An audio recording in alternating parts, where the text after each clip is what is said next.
ওসমান হাদির শারীরিক অবস্থার সবশেষ খবর জানাতে এভার কেয়ার হাসপাতালে আছেন আমাদের রিপোর্টার মিরাজ উদ্দিন। আমরা এখন সরাসরি চলে যাচ্ছি তার কাছে। মিরাজ, ওসমান হাদির শারীরিক অবস্থার সবশেষ কি খবর আছে আপনার কাছে?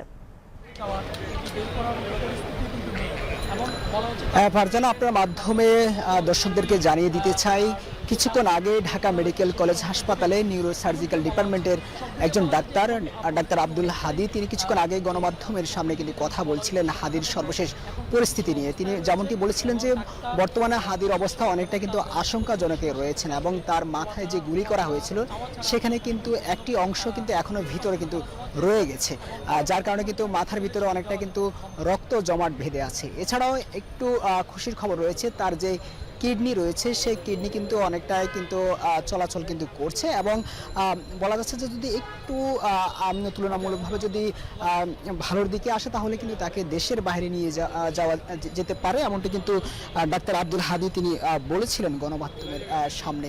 তবে তার যে পরিবার এবং ইনকিলাব মঞ্চের যারা রয়েছেন তারা বলছেন যে তুলনামূলকভাবে আগের চেয়ে একটু ভালো রয়েছে, তবে তারা আশঙ্কা করছেন যে একটু যদি ভালোর দিকে আসে তাহলে তারা দেশের বাইরে কিন্তু পরিবারের পক্ষ থেকে কিন্তু নিয়ে যাওয়া হবে, এমনটি কিন্তু ইনকিলাব মঞ্চে এবং তার পরিবারের লোকজন যারা রয়েছেন তারা এটুকু বলছেন।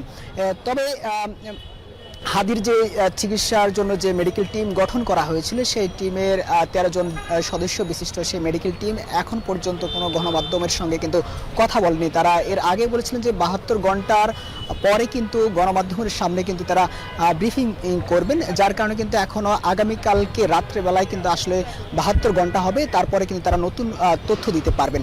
এছাড়াও সকালবেলা এভার কেয়ার হাসপাতালে কিন্তু তাদের যে চিকিৎসকের যে টিম সেই টিম সকালবেলা কিন্তু একটি বৈঠক করে, সেই বৈঠকে আসলে কি হয়েছিল সে বিষয়টি কিন্তু ডাক্তার আব্দুল হাদি কিন্তু তিনি জানিয়েছিলেন কিছুক্ষণ আগে ব্রিফিং করে। যার কারণটি হচ্ছে যে প্রথম যখন ওসমান হাদিকে যখন গুলি করা হয় তখন সাথে সাথে কিন্তু সাথে সাথে কিন্তু ঢাকা মেডিকেল কলেজ হাসপাতালে কিন্তু নিয়ে যাওয়া হয় এবং সেখানে কিন্তু ডাক্তার আব্দুল হাদি কিন্তু তিনি ছিলেন, যার কারণে কিন্তু তিনি প্রতিনিয়ত সে মেডিকেল টিমের সঙ্গে তিনি যোগাযোগ করেন এবং সকালবেলা যে বৈঠক হয়েছিল সেই বৈঠকে আসলে কি তথ্য এবং হাদির যে সর্বশেষ পরিস্থিতি সেটি কিন্তু কিছুক্ষণ আগেই গণমাধ্যমের সামনে কিন্তু কথা বলছিলেন ডাক্তার আব্দুল হাদি।